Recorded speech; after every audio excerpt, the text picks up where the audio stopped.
Good morning po sa inyong lahat. Good morning! Parang hindi kayo nagkape So, in behalf po ng buong leadership po ng Lord of the Nations Church, ay kinakongratulate po natin ang bawat isa sa inyo for reaching 22 years ng paglilingkod po ninyo sa ating Panginoon. At of course, sa buong leadership po ng LOTN Gensan, sa pangunguna po ni Pastor Manny and Pastora Adela, lahat po ng elders po ninyo ay kinakongratulate po natin ang bawat isa sa bagong taon na kaloob po ng Panginoon sa ating lahat. So I'm hoping na sa umaga po ito ay hindi lang po natin maranasan ang salita po ng ating Panginoon, kundi higit sa lahat ay makilala po natin na ang Diyos na atin pong pinaglilingkuran ay Diyos po na tapat. Amen. Kahapon ko lang naalala na pangatlong beses ko na pala dito, I think to 2018 yata yung pahuli pastor, at pumasok ang pandemic. But anyway, nandito po tayo ulit, and I'm hoping na ang amin poong presensya ay maging karagdagan ng blessings po sa inyong lahat. So today, ang assignment na bigay po sa akin ni Pastor Manny ay faithful then, faithful now. So bago po natin tignan ang atin pong teksto, ay nais ko po munang magbigay ng introductory words patungkol po dito sa theme po natin na faithful then, faithful now. Sa mabilisan po na pag-unawa or pag-intindi dyan po sa two phrases po na ito, faithful then and faithful now, ang hina-highlight po ng Panginoon ay wala pong iba kundi ang kanyang katapatan or ang kanyang faithfulness. And isa po sa dapat na maunawaan ng bawat mananampalataya sa Panginoon ay ang buhay Kristiyano ay hindi po laging Pasko. Merry Christmas nga po pala. Ang buhay Kristiyano ay hindi po laging Pasko. Na ang ibig pong sabihin niyan, hindi po laging merry or mga araw-araw ay hindi po laging nakangiti lagi. But may mga pagkakataon or may mga araw po na dumarating po tayo sa panahon na tayo po ay dumaranas ng maraming mga challenges sa buhay, maraming mga pagsubok, maraming mga kahirapan, at ito po ay bahagi ng plano ng Panginoon sa ating mga buhay. Remember, hindi po pinangako ng Panginoon ang isang buhay po na kung saan ay absent ng mga pagsubok. Kundi, ang ipinangako po ng Panginoon ay sa kabila na merong pagsubok, ay sasamahan po tayo ng ating Panginoon. Yun po yung kanyang pangako. But there are times na kapag ang pagsubok po na ating nararanasan ay may mga pangyayari po na yun pong ating hino-hope, yun pong ating ina-expect sa Panginoon ay hindi po nagmamatch sa tinatawag pong reality of life. For example, kayo po ay nag-expect na everyday ay bibiyayaan kayo ng Panginoon ng financial na biyaya ng Diyos, at ang pinanghahawakan ninyo ay ang Philippians 4:19, na sabi roon ay, "My God shall supply all your needs according to His riches through in Christ's name," di ba? So this is what we are holding on every day. Every day meron tayong declaration. But when reality hits you, o yung sinasabi po nilang, when the rubber meets the road, pag ang realidad ay humarap or tumabi sa tinatawag po natin na hope or pinanghahawakan natin sa Panginoon, na-shake yung ating pananampalataya. At nagkakaroon po tayo ng struggle to believe kung talagang totoo ang Philippians 4, because in reality ay wala po tayong may experience na financial blessing. So how do you approach or how do you make sense of God's faithfulness then at sa promises ng Panginoon as opposed to what we are experiencing? Minsan, mas malakas po yung boses ng ating experience at natatalo yung ating pananampalataya. Mas malakas yung sigaw ng ating bulsa. Mas malakas yung sigaw ng ating mga wallet. Pag binuksan mo, wow, praise the Lord. It's empty. Di ba? But your heart, ang heart po natin ay, we hold on to the promises of the Lord. Pero pag yung promise ng Lord na ito ay itinapat sa realidad ng buhay, sabi ko nga, nasi-shake yung ating pananampalataya. Kaya nagtatanong tayo, isa sa common experience po natin, pag nagkakaroon po ng opposite na experience po tayo between the promises of God and the reality of life, nagtatanong po tayo. Ang tanong po natin ay ito, totoo ba talaga na may Diyos? Or is God really faithful?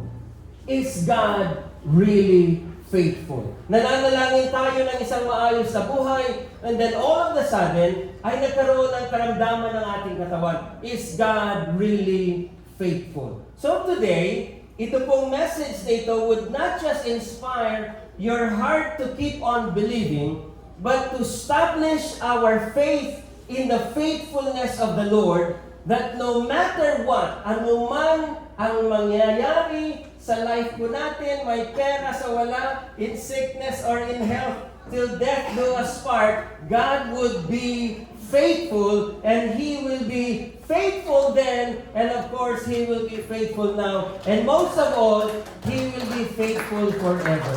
Amen. So ito pong text po natin ay galing sa sulat po ni Paul kay Timothy sa 2 Timothy chapter 2 verse 13. Ang sabi niya po rito sa New Living Translation, sabi niya, if we are unfaithful, He remains faithful, for He cannot deny who He is. Sabi po sa mas modernong translation na Filipino Standard Version, sabi niya, Tagalog, kung tayo may hindi nanatiling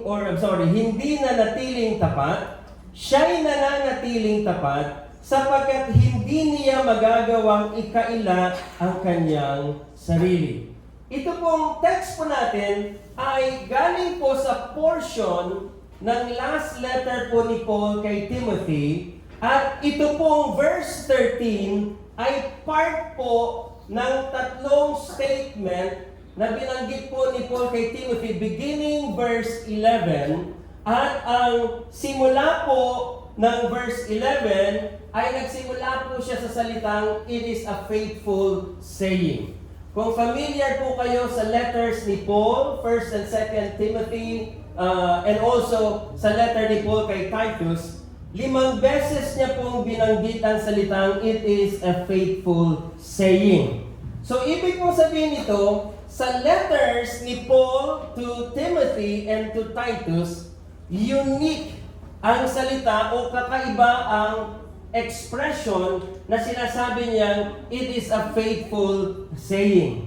Every time na binabanggit po ni Pablo in these 5 occasions ang salitang, it is a faithful saying, ito po ay personal na ini-inspire or ini-encourage niya either si Paul or si Timothy. Sa 1 Timothy ay 3 beses na binanggit po niya ang a faithful saying. 1 Timothy 1:15, ang sabi niya, this is a faithful saying and worthy of all acceptation that Christ Jesus came into the world to save sinners, of whom I am chief. 1 Timothy 3:1, this is a true saying. 1 Timothy 4:9, this is a faithful saying. 2 Timothy 2:11, ang sabi niya, it is a faithful saying. So itong term na it is a faithful saying ay sinusundan po ng mga personal na advice or personal na katuruan base po sa kanyang nararanasan. sabi po ng isang dalubhasa sa kasulatan na sabi niya, minsan itong a faithful saying somehow ay nanggagaling daw po sa mga awit noong unang panahon na kino-quote po ni Pablo so that magamit niya itong quotations po na ito to inspire his sons in faith, Titus and Timothy.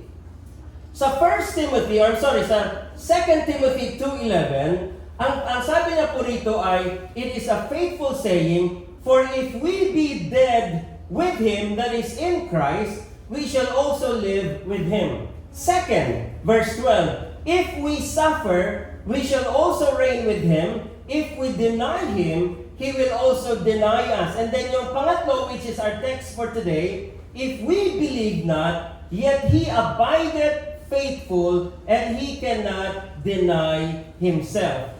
Sabi po ng isang kasabayan po, or mas nauna sa FSB, the translation, which is the Passion Translation, sabi niya, but even if we are faithless, He will still be full of faith, for He never wavers in His faithfulness to us.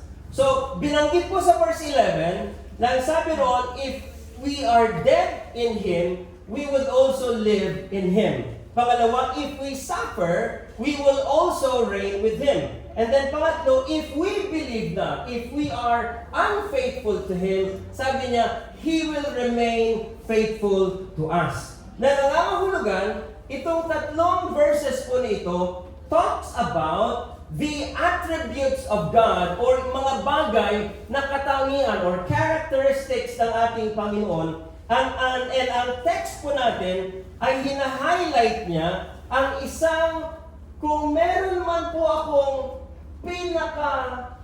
mas dapat na maintindihan sa aking relasyon sa Panginoon, ay higit ko pong dinidesire na maintindihan ko ang katapatan ng Panginoon.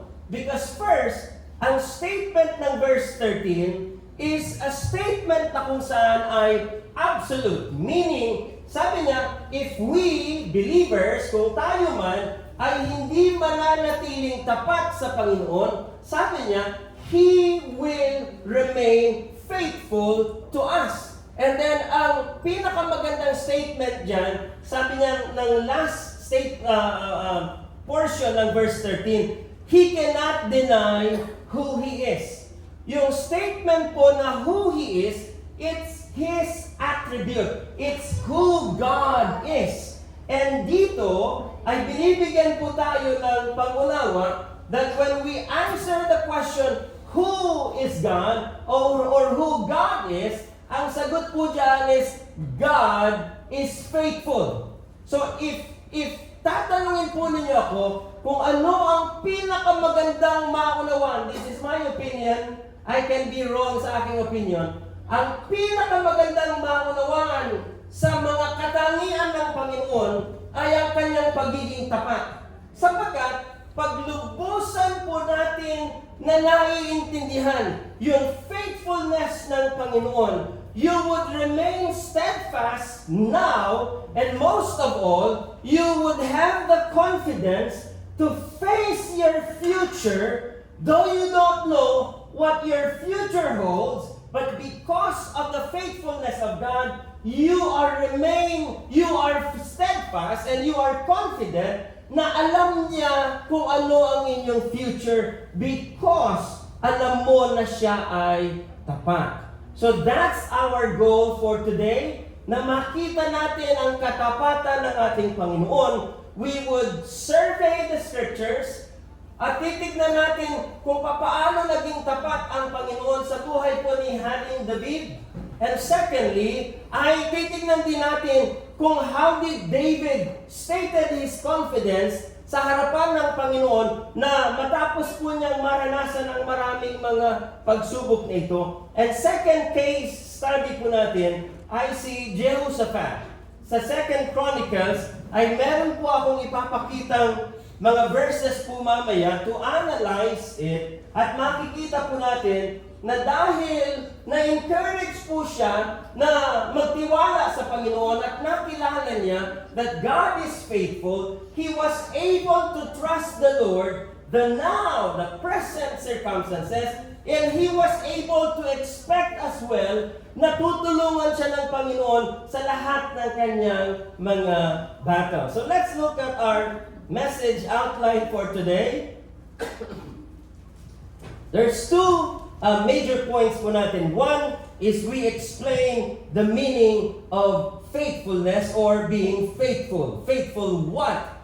And then second, explain po natin yung faithful then and now. So tignan po muna natin ano ang ibig sabihin ng faithfulness or being faithful.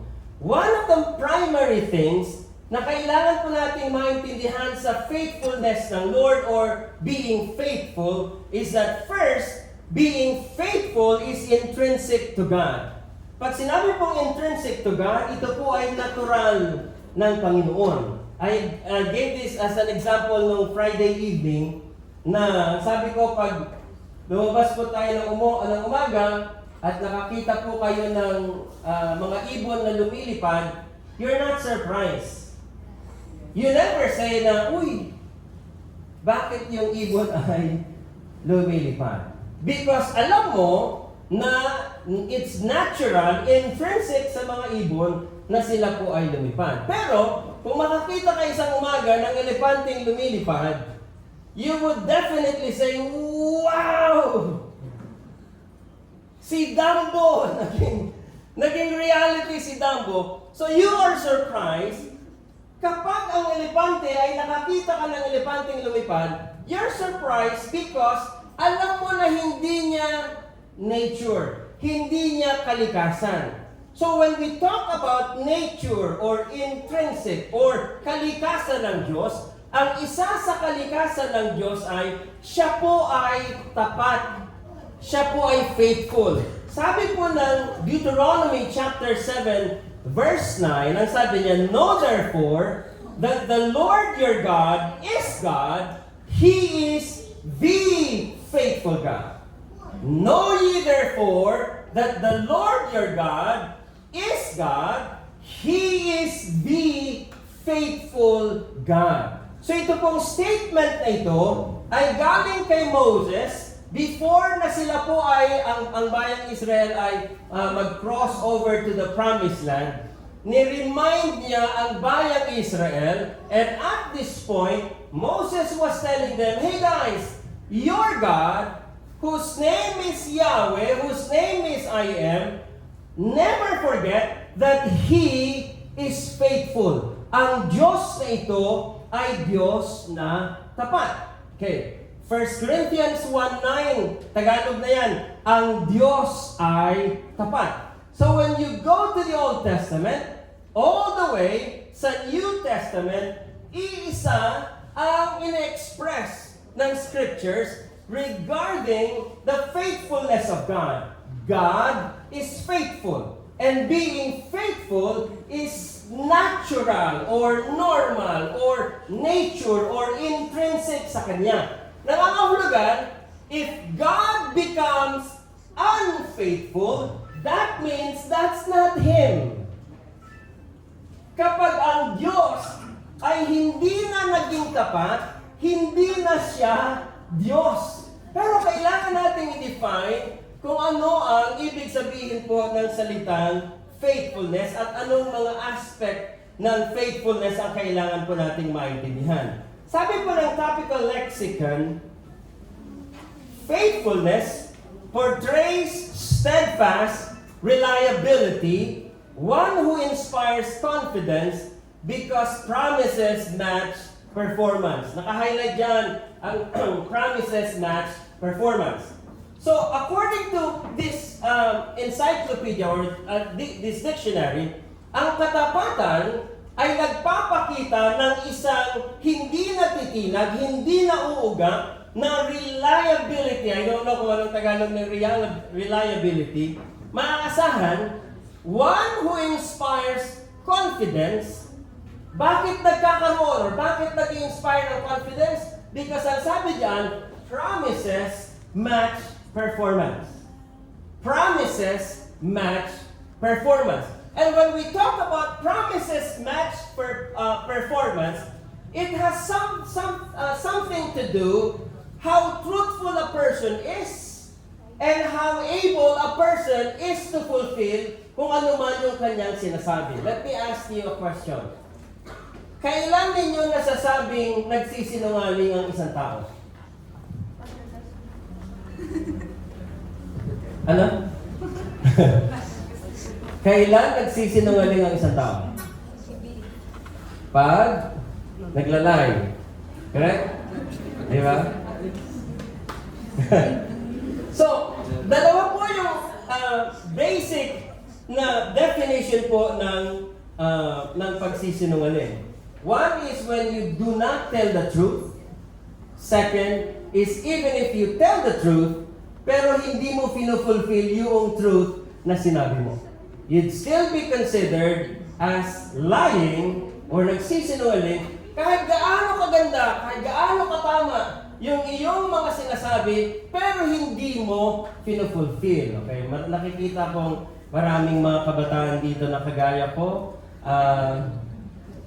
We are fond of the idea of love. I don't know if you're familiar with this, itong mga Gen X, Y, and Z na mga kasama natin dito. But there was a story before, made-up story, na pag nanliligaw daw yung lalaki sa kanyang nililigawan na babae, ay ganito, I promise you, pinapangako ko sa iyo na dadalhin kita sa buwan at ipapakita ko sa iyo ang bituin. And because very lovely at very kind, promising yung mga promises nito, si girl naman ay nabighani yung kanyang puso. Ikaw naman medyo pakipot ka pa noon, wag mo na. Hanggang sa bumigay ka na, because of the promises that you have heard. Tama ba? Kung meron bang nabighani ng promises noon. Make the long story short, nag-asawa sila. And then nag-away sila ngayon. Sabi ngayon ng babae, you said you would bring me to the moon. And ipapakita mo sa akin ang bituin. Ibibigay ko sa iyo ang bituin. And the guy said, look at your face in the mirror now. There's the stars. There's the moon. At kung ikaw ay aking sampalin, you saw the stars. Regardless kung how promising, how truthful ang ating mga sinasabi, if you're not able to fulfill those, you'd still be considered a liar. And isa po sa aspect ng pagiging faithful ng Panginoon is this, He doesn't lie. Part ng faithfulness ng Panginoon, He does not lie. Mamaya ay explain ko po yan. Sabi ni Wayne Grudem, isa pong dalubhasa sa banal na kasulatan, ang sabi niya, God's faithfulness means that God will always do what He said and fulfill what He had promised. Isa po sa abilidad ng Panginoon is this, because He is faithful, therefore, lahat ng sinasabi niya, lahat yan ay totoo. What's even more amazing, sa lahat ng sinasabi ng Panginoon, hindi siya nagsasabi ng salita na hindi niya kayang i-fulfill. Unlike sa tao, especially sa panahon ng eleksyon, lahat ng mga magaganda ay maririnig ninyo, ipapasimento ko lahat yan. Lahat ng flood control, ay, lahat ng mga good promises ay ating narinig. But the question, in all of the promises, whether sa tao or sa Diyos, the question is, do we have the ability to fulfill them? Meron ba tayong kakayanan na i-fulfill ang lahat ng ito? Because if you can only say all this, tapos hindi natin na-fulfill, then we're branded as still lying. Okay, sabi po ng Numbers 23 verse 19, Ang Diyos ay hindi tao na magsisinungaling, ni anak ng tao na magsisisi. Sinabi ba niya at hindi niya gagawin? O sinalita ba niya at hindi niya tutuparin? Sinabi ba niya at hindi niya gagawin? Sa makatuwid, sa verse na ito, sinasabi ng talata na ito, God is not like a man. Okay? Dalawang aspect ang sinasabi po rito. Sinabi niya at gagawin. Dalawang statement. Sinabi ba niya at hindi niya gagawin? O sinalita ba niya at hindi niya tutuparin? These are the two statements na iisa lang po yung idea. What He says and what He does. Okay? Ang sabi ng first phrase, ang Diyos ay hindi kagaya ng tao. Ano ba ang tao, Pastor Alan? Nagsisinungaling.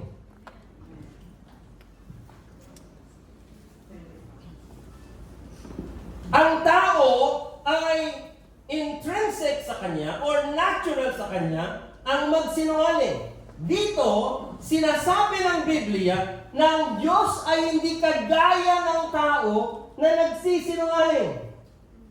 So therefore, God doesn't lie. Part of God's faithfulness is His ability to speak the truth, nothing but the truth. He cannot lie. Hindi pwedeng magsinungaling ang Diyos because if God does lie, He's not God anymore. Amen. Hebrews 6:18. Hindi maaaring magsinungaling ang Diyos tungkol sa dalawang bagay na ito. Ang kanyang pangako at sumpa. At dahil sa dalawang bagay na ito, na di mababago, tayo'y nakatagpo ng kanlungan, ay magkaroon ng lakas ng loob na panghawakan ang pag-asang nasa ating harapan. Ang sabi niya, sa dalawang bagay na ito, hindi nagbabago ang Diyos. Una, ang kanyang pangako. Pangalawa, ang kanyang sumpa. So sa pangalawang talata na ito, or verse na ito, in-establish po natin that God is faithful, and Him being faithful, isa sa aspect po niyan, He doesn't lie. Because He doesn't lie, lahat ng sinasabi niya ay totoo at tama. Secondly, lahat ng sinasabi niya ay kaya niyang i-fulfill. Palakpakan natin ang Panginoon. 1 Kings chapter 8, verse 56. Ang sabi niya, purihin ang Diyos na nagbigay ng kapahingahan sa kanyang bayang Israel, ayon sa lahat ng kanyang ipinangako. Watch the phrase. Walang nagkulang ni isang salita sa lahat niyang mabuting pangako na kanyang ipinangako sa pamamagitan ni Moses na kanyang lingkod. Sabi niya, not one word. Ni isang salita, walang isang salita sa lahat ng promises ni God na nasayang at hindi niya i-fulfill. So when we talk about yun pong meaning ng faithfulness ng Panginoon, Wayne Grudem is right, sabi niya, God's faithfulness means that God will always do what He said and fulfill what He had promised. Okay, remember, yung naka-highlight ng yellow color kanina, na promises match performance. Promises match performance. God is the God of promise, but He is also the God of fulfillment. Meaning, everything or every promises na Kanya pong ipinangako, na mababasa po ninyo sa Biblia, not only that they are true, but most of all, He has the ability to fulfill each one of them. Let me give you an example. Sabi po ng first chapter po ng book of Genesis, sabi roon, let there be light, and there was light. This is the first statement na makikita ninyo na direct na nagsalita ang Diyos. And the first words ng Panginoon are this: let there be light. Let there be light. And the next phrase says, and there was light. Meaning, every time God opens His lips, lahat yan ay totoo, lahat yan ay maaasahan, lahat yan ay kaya niyang i-fulfill. Amen po ba? Kaya po, mga brothers and sisters in Christ, when you look at the scriptures, may iba't ibang klase ng mga promises ang Diyos sa ating lahat. May mga promises na madaling ganapin ng Panginoon at may mga promises po na mahirap gawin ng Panginoon. Let's give an example. Ano sa tingin ninyo ang mas mahirap na i-fulfill ng Panginoon? Yung fulfillment ng John 3:16 na whosoever believes in Him would not perish but shall have everlasting life. Ano ang mas madali? Ang everlasting life ng John 3:16 or ang my God shall supply all your needs ng Philippians 4:19? Ano ang mas madali? Eternal life or my God shall supply all your needs?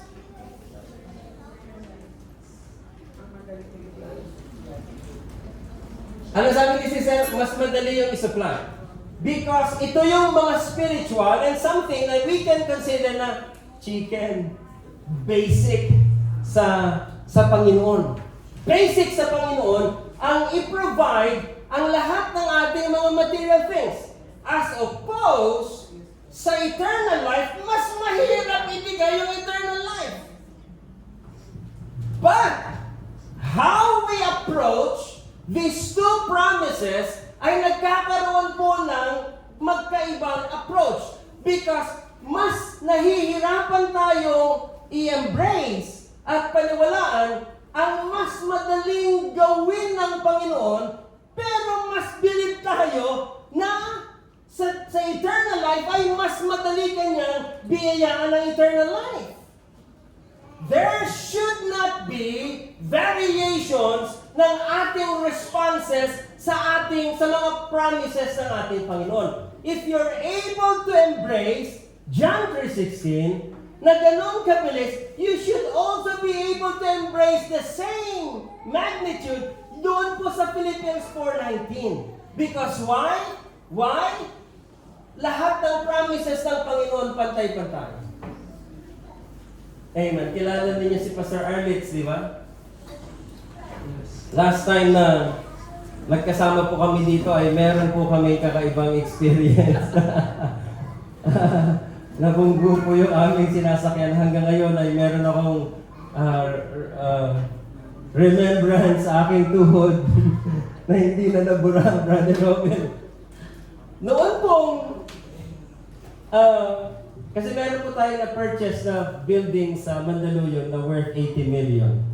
And the first 3 months, kailangan nating come up ng 20 million. To make the long story short, nagkaroon po ng 20 million. And then nung naibayad na po yung 20 million, sabi ngayon ni Pastor Ardis ganito, sabi niya, Pastor, sana ang hiningi natin kay Lord ay hindi 80 million. Dapat ang hiningi natin ay 200 million. Kasi ang 80 million at saka ang 200 million is the same with God. The eternal promises of God and the material promises of God, wala pong ipinagkaiba yun sa Diyos, nagkakaiba lang sa atin. Nagkakaiba lang sa atin. Kaya nga, I fully agree with them. Sabi ko, sana mas maaga mong sinabi para 200 million yung ating hiningi na biyaya ng Panginoon. Nevertheless, in-encourage tayo ng Scripture na whether ang promise na pinaniniwalaan mo, na pinanghahawakan mo sa Panginoon is something na mas easier or mas harder, brothers and sisters, to God, they are all the same. Lahat yan ay pantay-pantay. Lahat yan, most of all, ay kayang gawin ng Diyos. Amen. Palakpakan natin ang Lord. So let's go sa faithful then and now, and there's two cases na atin pong pag-uusapan. First is the faithfulness of God in the life of David. Yan po ay sa 1 Samuel chapter 17. Sa verse 37, ito po yung eksena na ang kausap po ni David, which he was very young then, ay si King Saul, na una ang sabi ni Haring Saul sa kanya, anak, hindi mo siya kayang labanan. Sapagkat siya ay dalubhasa, expert sa war, ikaw ay bata pa lang. Ito ang statement po ni David sa verse 37. David said, moreover, the Lord that delivered me out of the paw of the lion and out of the paw of the bear, He will deliver me out of the hand of this Philistine. And Saul said unto David, go, and the Lord be with you. Yan pong naka-highlight na statement na yan. That is David's declaration of God's faithfulness in the past. And yung pangalawang naka-highlight yan is also David's statement of his trust to the faithfulness of God, na parang sinasabi niya, if He was faithful then, He would also be faithful now. Kaya ang sabi ni Saul sa kanya, anak, hindi mo siya kayang labanan. And then David told him, sabi niya sa Tagalog, verse 34, I'm sorry. Ngunit sinabi ni David kay Saul, ako po ang nag-aalaga sa kawan ng aking ama. Kapag ang isa sa mga tupang inaalagaan ko ay tinatangay ng leon at oso. Nakakita na kayo ng leon? Sinong hindi pa? Nakakita na kayo ng oso or bear? So these are two vicious, strong, and large animals. Na very powerful itong dalawa na ito. And yet, ang statement po ni David ganito, kapag ang isa sa mga tupang inaalagaan ko ay tinatangay ng leon o oso, hinahabol ko po ito at inaagaw ang tupa. Kapag hinarap ako ng leon o ng oso, hinahawakan ko ito sa panga at pinapatay. Just imagine yung encounter. Hinahabol niya yung leon na kumuha ng kanyang tupa. And what does David do? Hinahawakan niya sila sa panga. Oh my goodness! Sa Manila Zoo nga, sa mga zoos na pinupuntahan natin meron pong bakal na barrier para hindi ka makalapit doon. But here, a young David, ng statement niya ganito, hinahawakan ko yung panga ng leon at ng oso.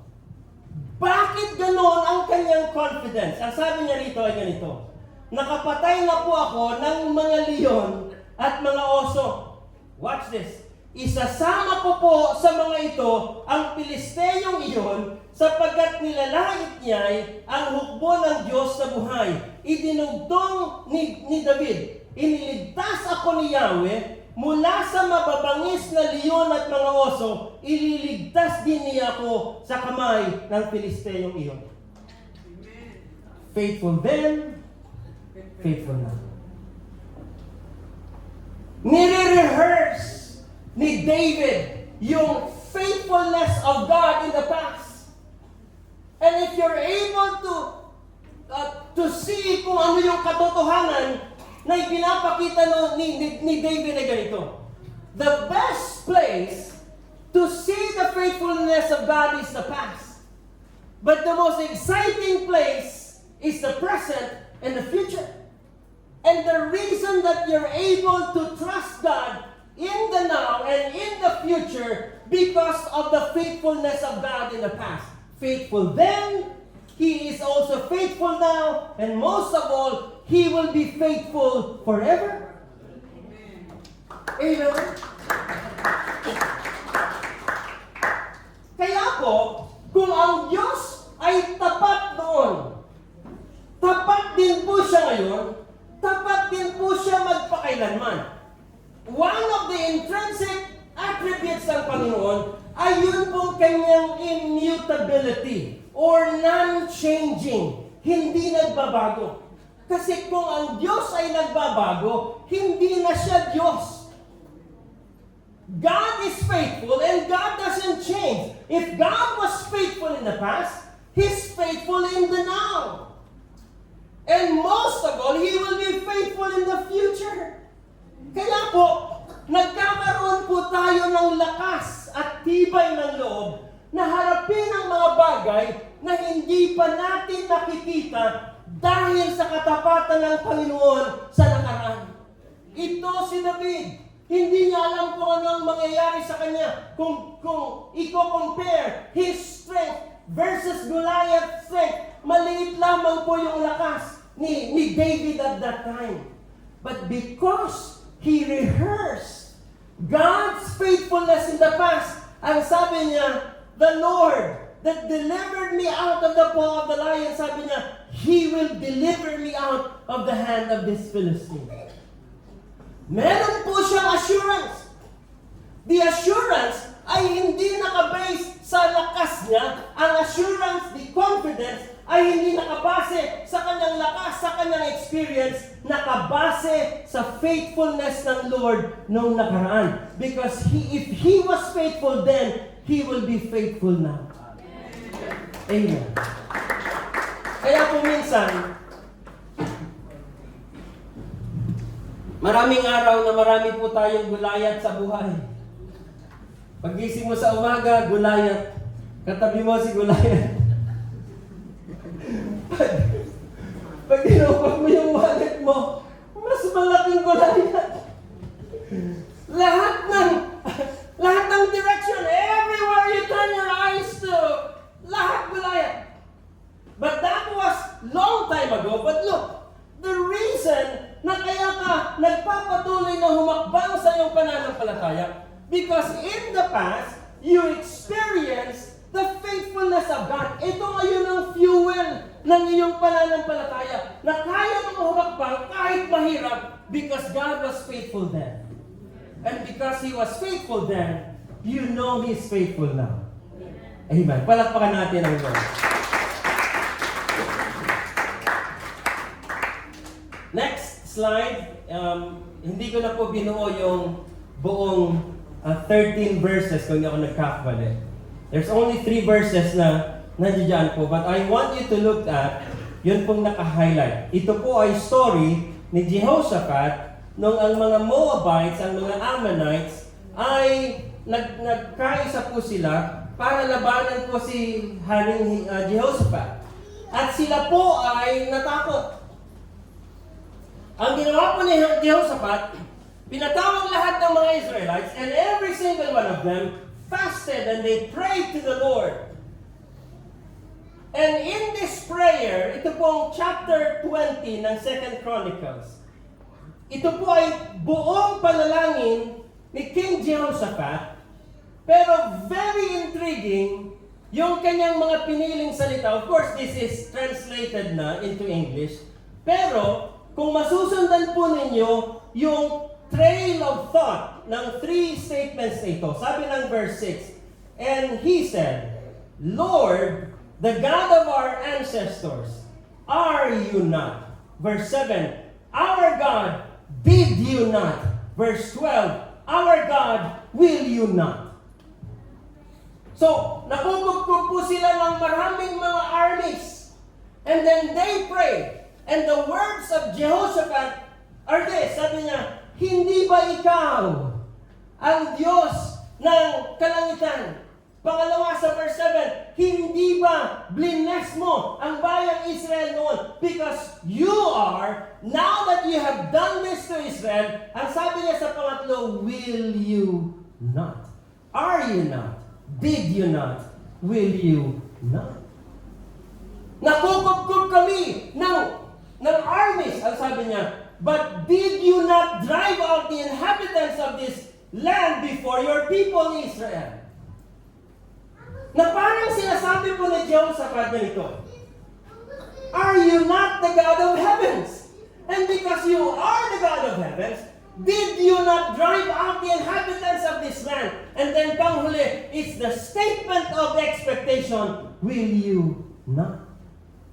As if like Jehoshaphat was saying, you were faithful then, you will be faithful now. Amen. The faithfulness of God, hindi po yan nagbabago. He doesn't change. Because if He changed, brothers and sisters, hindi na siya mananatiling Diyos. First, He cannot lie. Hindi siya pwedeng magsinungaling. Therefore, lahat ng promises na nandito po sa scriptures, lahat yan ay totoo. At worth it na atin pong sampalatayanan at pagtiwalaan. And more than the trust na kailangan po nating ibigay sa promises ng Panginoon is our trust na kaya niya ring i-fulfill yung kanyang mga promises. Amen. Faithful then and faithful now is a testament to God's immutability and encouragement to trust God in our present as well as our future. Kilala po ninyo si Job sa Old Testament? Di ba, blessed na blessed po siya.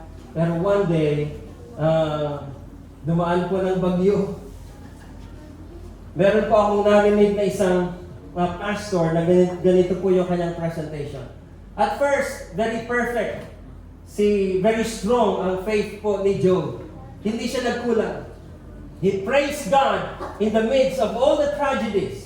Pero dumating po yung time na kinurse na rin niya yung araw ng kanyang pagkasilang.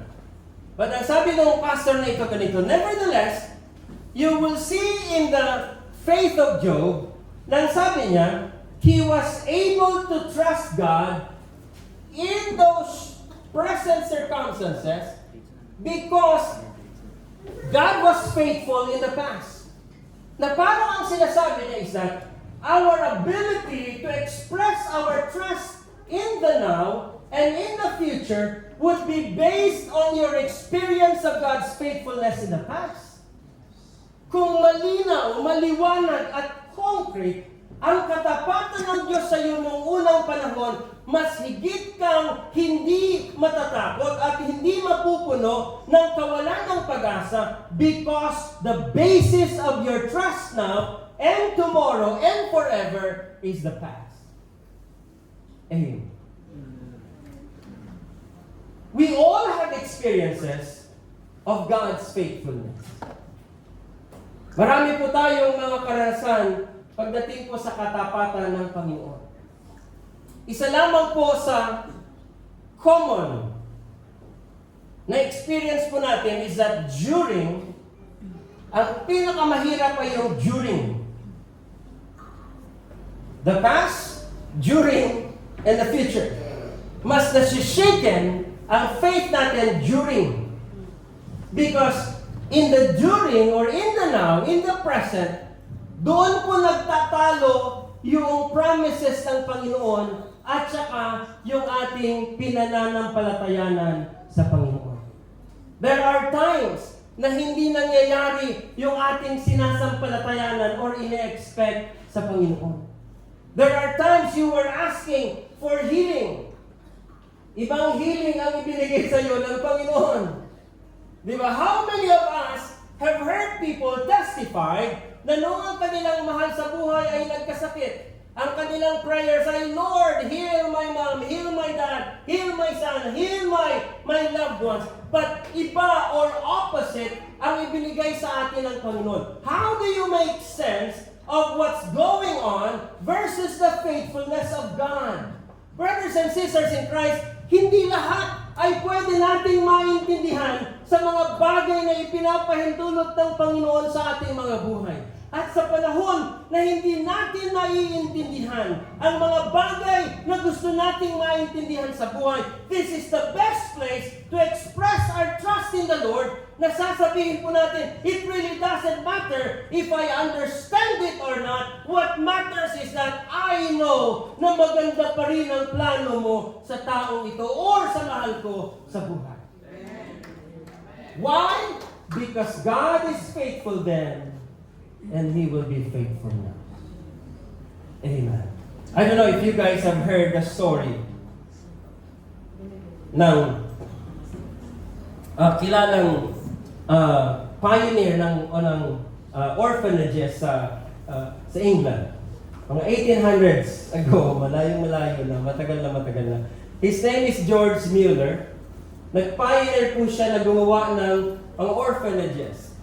At kinikerry niya, kinukuha niya from the streets of London, ang maraming mga orphans, babae, lalaki. And then he started building orphanages. And of course, siya po ay wala pong support sa government. Siya po ay lumalakad lang sa pananampalataya. Every day, kailangan niya pong pakainin ang average po na 300 children doon lamang po sa isang orphanage na kanya pong personal na pinangangasiwaan. One morning, lumapit po yung kanyang associate at ang sabi sa kanya ay, Mr. Mueller, we don't have any food to give to the children. Ang ginawa po ni George Mueller, kinuha niya po yung kamay nung kanyang associate at ang sabi niya, let's see what the Father can do. And then they prayed. Sabi nila, Lord, bless us today. Wala po kaming ipapakain. Would you please do a miracle today? Pagkasabi niya ng amen, meron pong kumakatok sa pintuan ng kanyang orphanage. At ang kumakatok po na iyon ay dairy truck driver na balahaw, nasira yung truck niya sa harapan mismo ng orphanage. Kumakatok siya at kilala si George Mueller.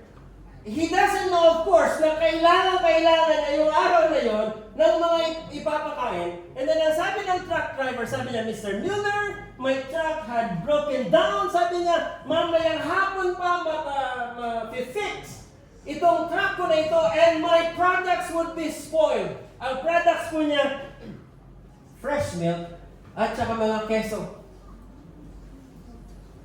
Make the long story short, in-unload yung isang dairy truck na puno ng fresh milk at saka mga keso at pinasok sa loob po ng orphanage. After na ma-unload, meron pong kapitbahay si George Mueller at kumakatok din po sa kanyang pintuan at sabi niya, Mr. Mueller, I don't know, the Lord spoke to me early this morning na sabi ng tinig ay dagdagan ko pa na gumawa ng mga batches of breads. And I don't know why I did it, sabi niya. Now I know. Would you please do the honor of accepting all these breads? He had this faith. Si George Mueller had this ability to believe in the promises of God na in the now or in the present, kayang i-provide ng Panginoon ang kanyang kailangan. You know why? Ang testimony niya, not a day na hindi nag-provide ang Panginoon ng lahat ng pangangailangan ng orphanage. Amazing. Amazing. It's so amazing, brothers and sisters, because if you hear stories of God's faithfulness, imposibleng hindi po ma-inspire ang inyong heart na mag-trust at magkaroon ng confidence sa kayang gawin ng ating Panginoon. Correct, I stand corrected on this data na babanggitin ko. Ito po ay galing sa El Nido, Palawan.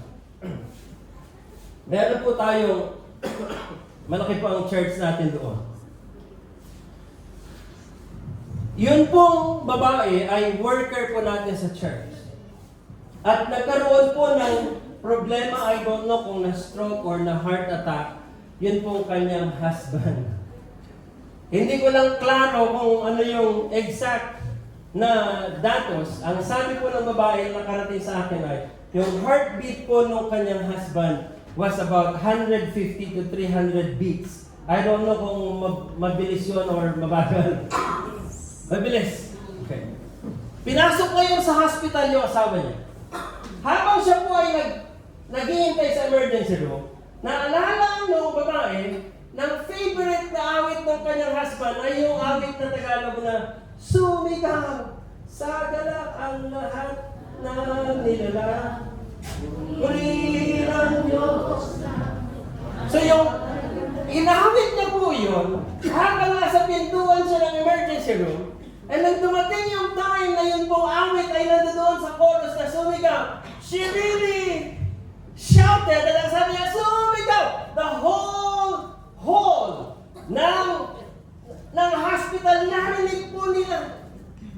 Because ang paniniwala niya, sabi niya, Lord, I declare, pag natapos itong awit na ito, merong good news. Yung doktor at lalabas siya. Lumabas na yung doktor at ang sabi, Mrs., okay na po, stable na po si Sir.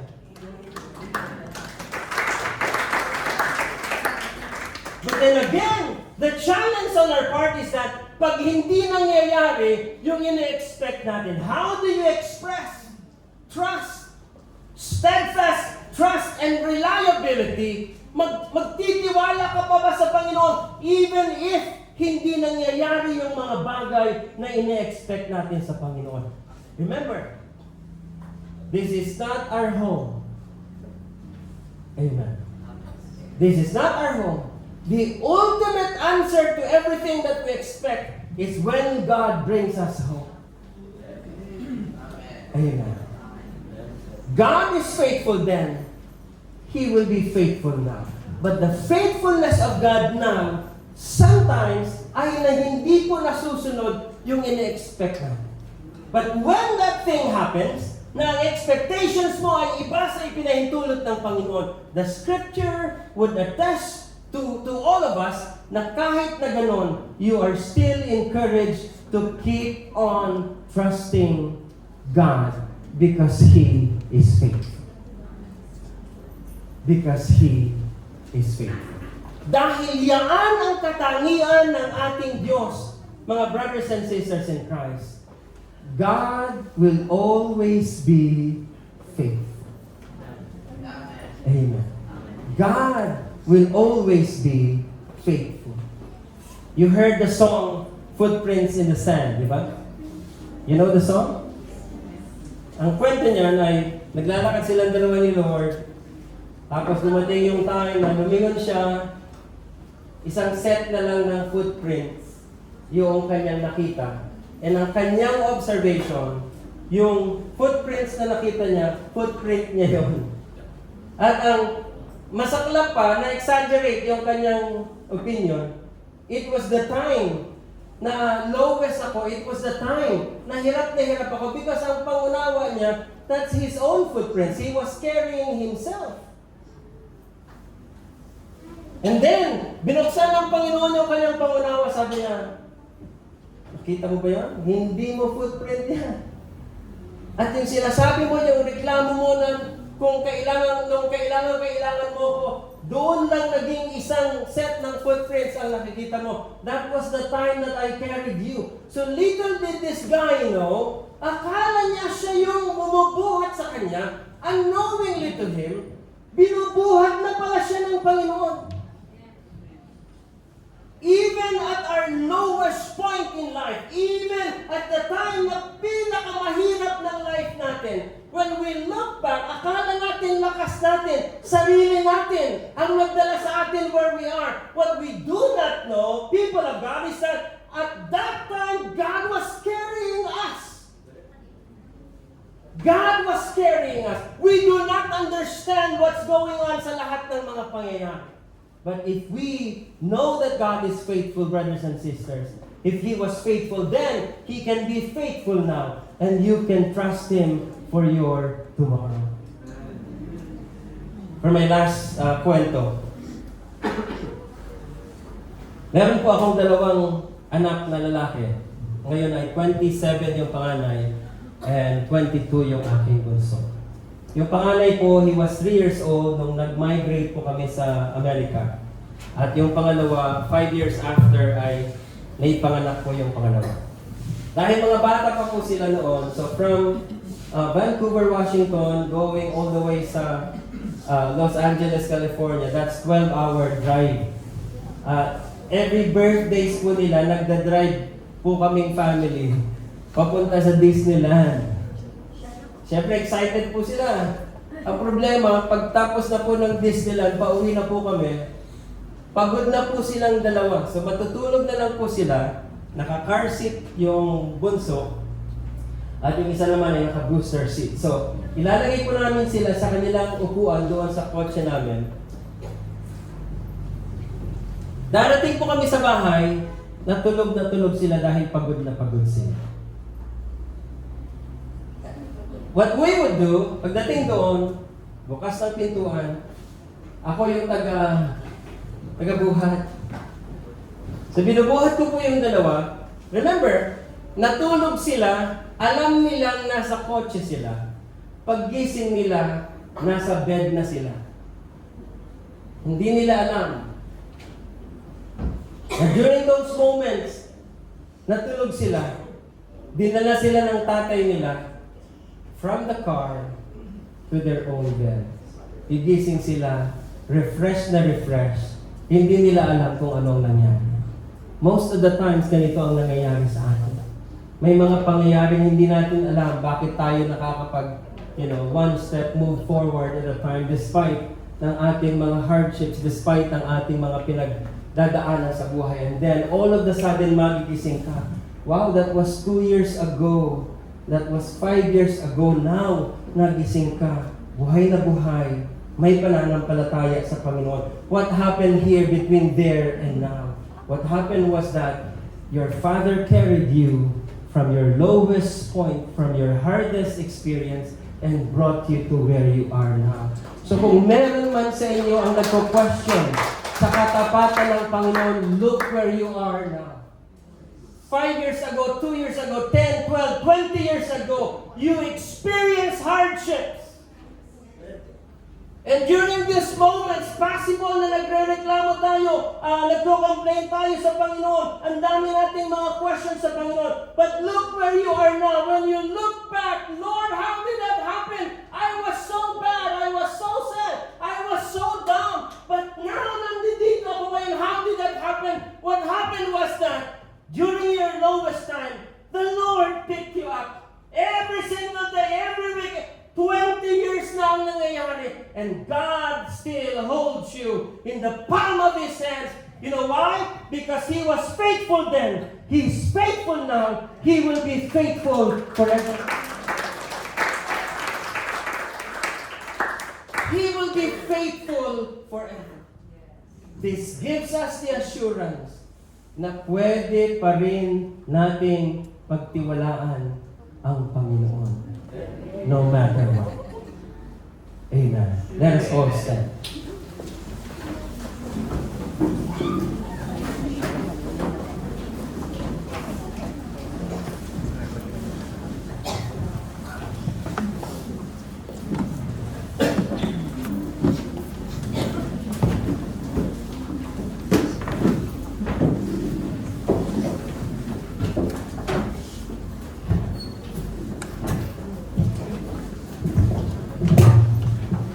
Hindi ko po alam ang inyong mga personal na pinagdadaanan sa buhay. But God knows ang ating pong mga pinagdadaanan. Alam po ng Panginoon ang lahat pong ito at hindi po lingid sa kanyang kaalaman ang mga questions, even our complaints sometimes. But the Bible says, God is faithful. The God that you serve is the faithful God. Ang Diyos ay tapat. The Scripture testifies sa katapatan ng Panginoon sa inyong nakaraan. At kung ano man ang pinagdadaanan po ninyo, ang encouragement ng Scripture ay, He's still faithful. He remains to be faithful. So bow your heads, close your eyes. Aming Ama na makapangyarihan, sa oras po ito,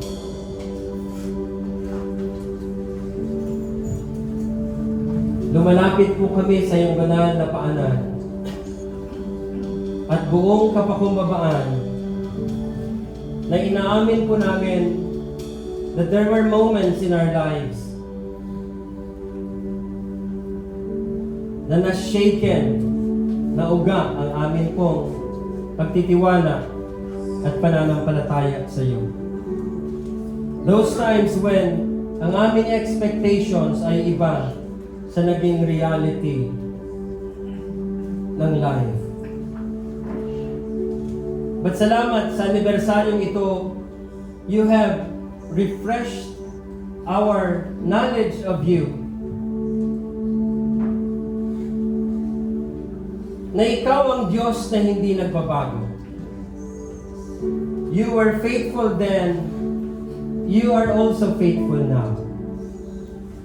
And at this moment, Lord, we come to you, and in the name of your Son, our Lord and our Savior, Christ, we come to you right now, at dalangin po namin na patuloy po ninyong palakasin ang amin pong pananampalataya.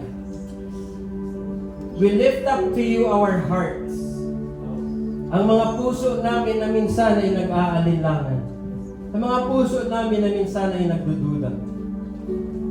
Bayaan mo na ma-establish sa heart po namin ngayon that you are the God who doesn't change.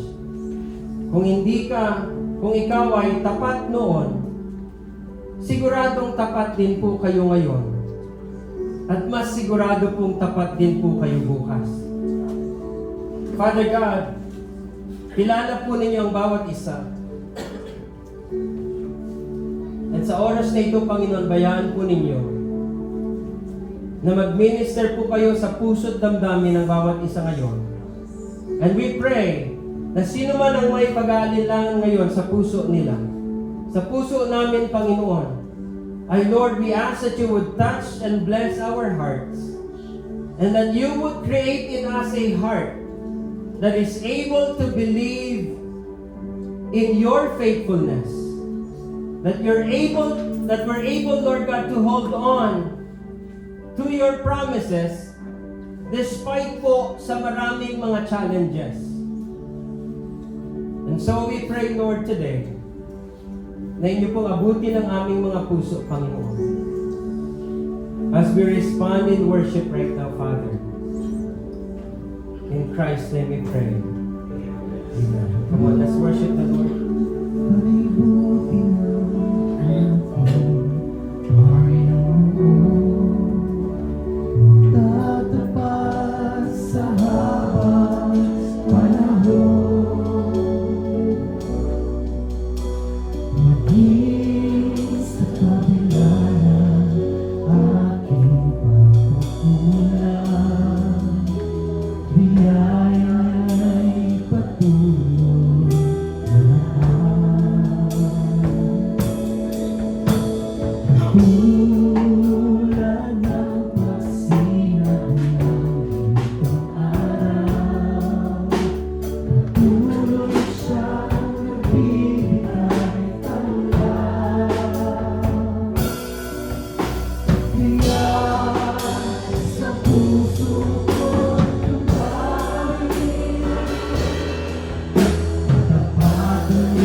namin kanina, muulan.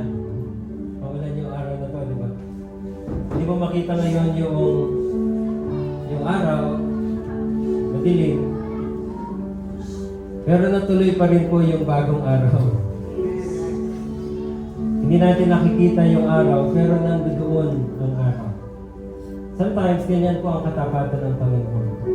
There were days, literally, na hindi mo maramdaman, but it doesn't mean hindi siya naging tapat sa iyo. Nananatili siyang tapat. Whether we feel it or not, whether we understand it or not, God remains to be faithful for the rest of our lives. So let's pray. Dakilang Diyos na makapangyarihan, salamat at patuloy po kayong nagpapakilala sa amin na kayo ay nananatiling tapat. Kayo ay Diyos na hindi nagsisinungaling. Kayo ang Diyos na kayang gawin ang lahat ng inyong sinasabi. Therefore, Father God, there's no reason for us na hindi kami mag-trust sa iyo. Napagtiwalaan namin ang inyong mga salita. Pagtiwalaan namin ang inyong mga pangako.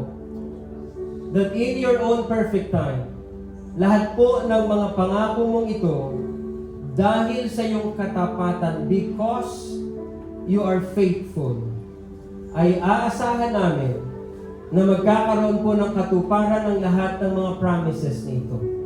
And so Lord, I pray na inyo pong i-challenge ang amin pong pananampalataya ngayon. Sa bawat isa na may karamdaman ngayon, sa bawat isa na merong pinagdadaanan, sa bawat isa na merong problema, merong pagsubok, merong kahirapan, merong matinding pangangailangan. Lord, challenge our faith to trust in you, to trust in your promises, to trust in your faithfulness. Let your Holy Spirit, Father God, inspire every heart na Lord, ibigay namin sa inyo ang pagtitiwala namin dahil kayo ay tapat. At kailanman ay mananatili kang tapat, Panginoon. You were faithful then in our past. Lord, naaalala namin ang maraming mga pagsubok na pinagdaanan namin. Na akala namin, hindi na namin malalagpasan. We're not gonna be able, Father, to overcome all those hardships. Many years had passed, Lord, nandito pa rin kami nakatayo as a testimony na ikaw ay sinamahan mo kami from that moment on, even up to now, O Lord God. When we look back, Lord God, kitang-kita namin ang bakas ng inyong katapatan. Ganon din po ang LOTN Gensan, Lord, for the past 22 years, O Lord God. Maraming pinagdaanan, maraming mga kinakaharap, maraming mga naranasan, painful, malalim na mga sugat, Panginoon. Maraming mga pagsubok na kinaharap ang gawain mong ito, Lord God. But because of your faithfulness, naabot namin ang 22 years, O Lord God. There were years, Lord, na akala namin hindi kami makakaabot ng panibagong taon. But Lord, today is a living testimony that you were faithful then, and you are still faithful now. And because you're faithful now, Lord, nagtitiwala kami na ang future ng LOTN Gensan is safe and sound in your hands, O Lord God, sapagkat ikaw ang Diyos na hindi nagbabago kung papaanong sinamahan mo ang gawain ito, Panginoon, for the past 22 years. Sasamahan mo rin ang gawain ito sa year na ito, Lord God, and also to the many years to come na inyo pong plano na dadaanan ng gawain ito, Panginoon. As we have experienced your faithfulness in the past, Lord, we also expect that you would also remain faithful in our future, O Lord God. We may not know what our future holds, but we know who holds our future. Kaya naman, Panginoon, dinideklara namin ang dakila mong katapatan, O Lord God. Dakila ka, O Diyos. Tapat ka ang tunay. Dakila ka, O Diyos. Sa habang panahon. Dakila ka aming Amang nasa langit. Sa lahat ng araw, sa lahat ng oras. And so Lord, let it be, Lord God, that you receive our gratefulness, our thankfulness. Bayaan mo na i-express namin ang aming pagpapasalamat sa iyong dakilang katapatan, Panginoon. Salamat sa mga taong pinagaling mo noong unang panahon. Alam namin, nagpapagaling ka pa rin ngayon, Panginoon. Abutin mo ang mga may karamdaman ngayon. Nandito man or wala ko, Lord God, abutin mo sila ng inyong mga magpalang kamay. Alam namin na tumutugon ka noon ng aming mga panalangin at tumutugon ka pa rin ngayon, Panginoon. And so Lord, I thank you sa pagtugon mo sa mga panalangin ng bawat isang naririto, Panginoon. I thank you so much. We thank you so much for your faithfulness, Lord God. We thank you so much, Lord. We thank you so much. We give you back all the praises. We give you back all the glory, O Lord. In Christ's name we pray. Amen. Amen. Come on, give him praise. Come on, give him praise. Dakila ka, Panginoon. Dakila ka, Panginoon. Dakila ka, O Diyos. Hallelujah, Lord. I wanna sing.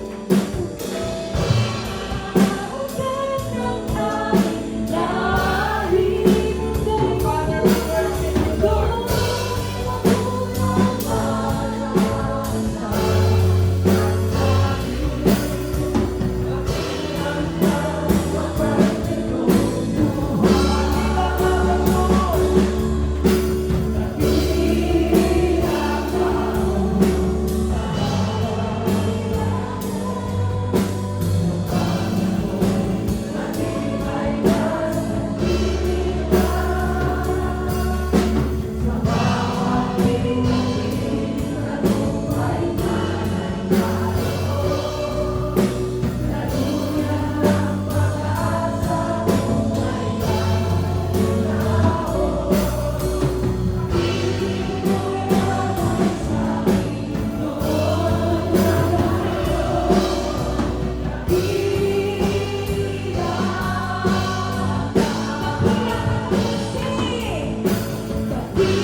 Diyos ay tapat noon, ngayon at magpakailanman. No matter what will happen in our lives, lagi po nating tatandaan, the God whom we serve is faithful then and faithful now. And before po tayo magtapos,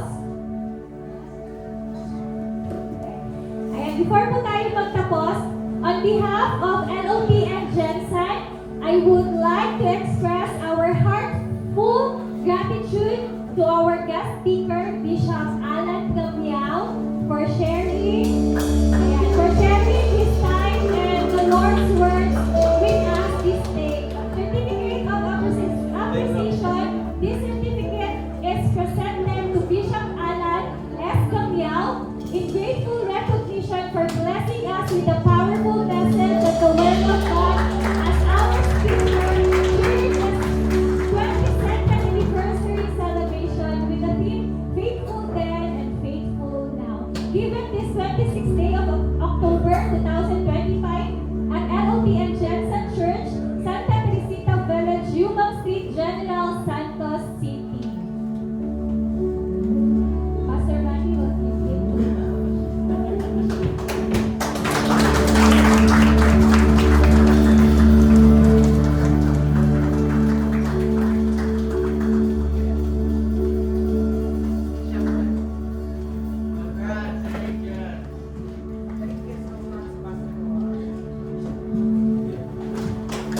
Thank you po. And for our announcements, I encourage everyone to please attend and join our discipleship and prayer meeting.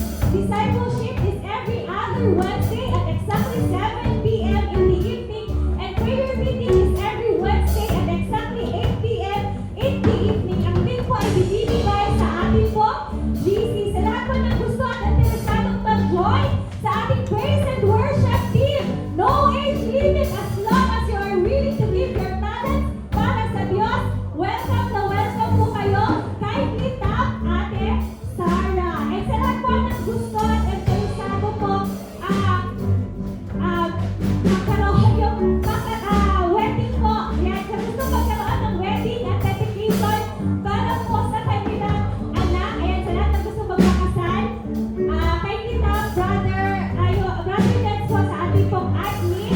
And we have different kinds of ministries sa lahat po ng ating mga mother. Meron po tayong women's ministry sa lahat po ng mga father. Meron po tayong men's ministry sa lahat po ng mga youth. Meron po tayong youth ministry. And to our little ones, meron po tayo kids ministry. And sa lahat po ng gustong magbigay para po sa ating Nehemiah project, ito po yung help natin para po matapos ang ating main church building. Ibibigay po ito kasabay po ng ating tithes and offering. And now, to give us the closing remarks, please welcome Pastor Manny Divillas. Tayo po tayo lahat. Hallelujah. Aming Diyos na makapangyarihan sa lahat, salamat po sa iyong pagsama sa anniversary ng gawain niyo po sa lugar na ito. Lahat po ng aming mga ginawang paghahanda ay hindi po nasayang sapagkat dumating ka po sa aming kalagitnaan. Salamat po sa iyo pong mensahe na napaka makapangyarihan, Lord God, na naglagay sa aming puso na kami magkaroon ng patuloy na pananampalataya sa iyo, anumang sitwasyon na nangyayari sa aming mga buhay. Hayaan mo na mga salita na aming napakinggan, Lord, ay mai-apply namin sa buhay po namin. At habang kami nabubuhay, lalakad kami sa pananampalataya sa Diyos na tapat sa amin at tapat magpakailanman. Maraming salamat sa ginawa mo ngayong umaga. Lord, marami kang ginawa na kahanga-hanga.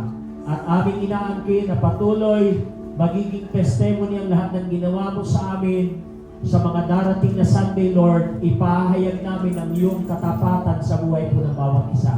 Maraming salamat at patuloy niyo pong ingatan at samahan ang bawat buhay na nandito sa pag-uwi sa kanilang mga tahanan. Dalangin namin ang iyong divine protection na aming po maranasan. Maraming salamat ngayong pong oras na ito.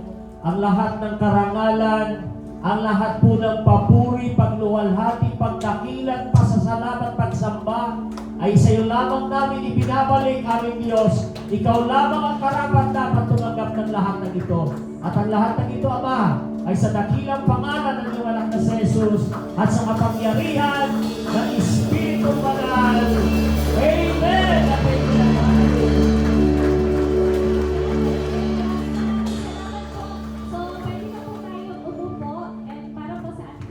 Ayun, i-distribute na lang po yung food. May I request yung mga women's po sa... Ayan. Thank you.